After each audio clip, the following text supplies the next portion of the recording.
I kind of want to talk about this because this for me is the worst one of the worst takes I've ever seen in my life.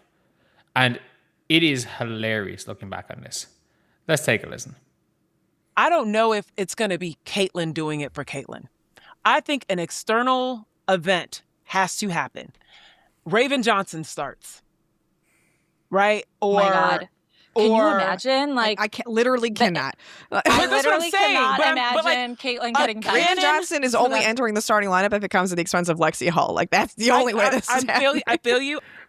I'm just giving you an example of like a canon type event that would need to occur for Caitlyn to like be like, oh, I am not the birthday. This is still the worst take of all time.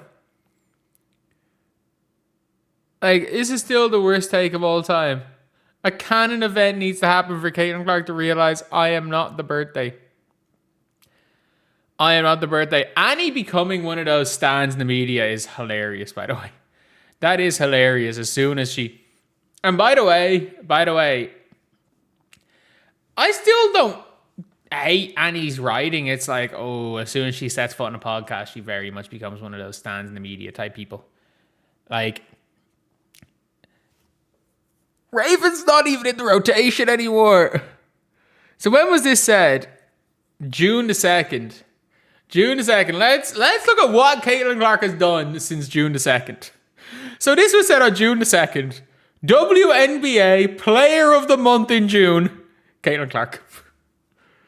WNBA Player of the Month in June was Caitlin Clark.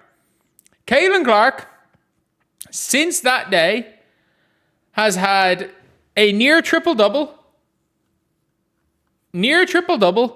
in a win versus Atlanta, a near triple-double in a loss versus New York where she didn't play great. She was in foul trouble. They just got her in foul trouble early and there was no rhythm. Not a great game. I'll admit that. A game winner against Washington, a 32-10 game against Chicago, where she willed them into that game, her and Leah. 25 against Connecticut. A, 6-game run of 20-5. A 21-14 game against Toronto. A back-to-back 26-point games against Atlanta and losses. Then a 24-point, 9-assist game against Phoenix.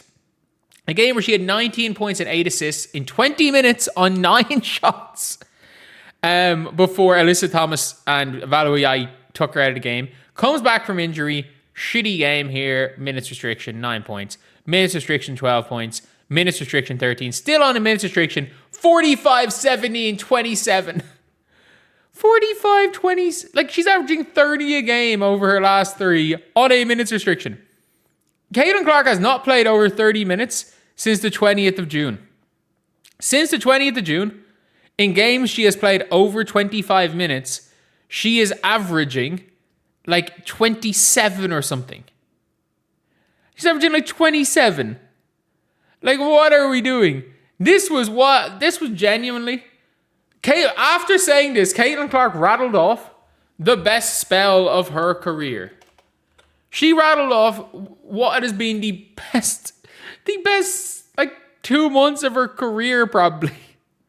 And Raven Johnson, like, no offense to Raven Johnson, like, a lot of this is due to the emergence of Ty Harris, is no longer in the rotation.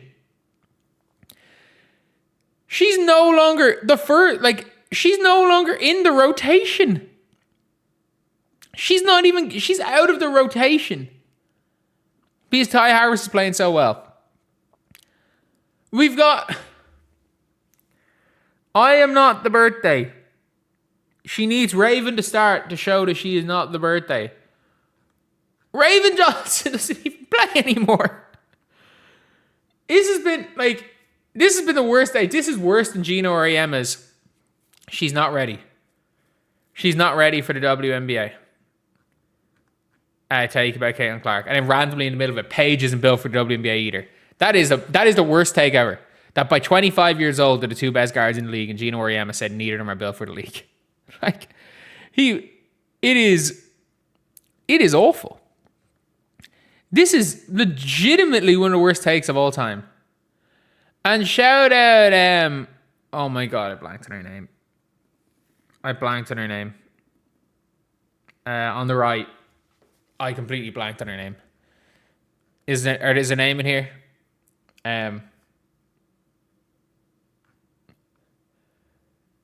But like, Caitlin Clark is second in assists. And he's like 0.1 off being third in points per game. Like, what is going on? What is going on? Oh my God. Like, I still cannot believe this. Like, Raven Johnson, no offense to Raven Johnson, but like, Raven is in the... I'm not going to say Raven's a bust, because in the WNBA, to be a draft bust, you're out of the league. You're like A.D. Durr, or you're Charlie Collier, or you're anyone the Fever drafted over a 6-year period before Aaliyah Boston in the lottery. That's where like bust, I don't know, prior to 2022. 2022, Angsler and Alyssa aren't. That's what being a bust is in the WNBA, being like Lauren Cox or Kaiser Gondrazik or A.D. Durr or I know whoever was drafted one after Kelsey Plum. That being said, like, Raven's not a good pick. Raven was not a good pick for the Fever. And it is as simple as that. And we actually had somebody saying Raven should be starting over Caitlin Clark. Somebody actually went out of their way to say that Raven Johnson should be starting over Caitlin Clark. At least plus minus gives you some... There is some... You can at least use data to say Ty Harris. It's not right, but you can use you can make an argument. You can make a valid argument with data.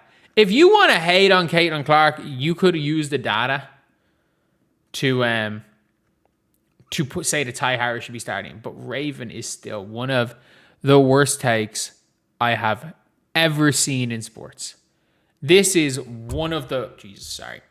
This is one of the worst takes, sports takes, I think I have ever seen. So, yeah, it is mad. It's absolutely mad. But anyway, yeah, that is... that's pretty much it. Anyway, I'll see you guys.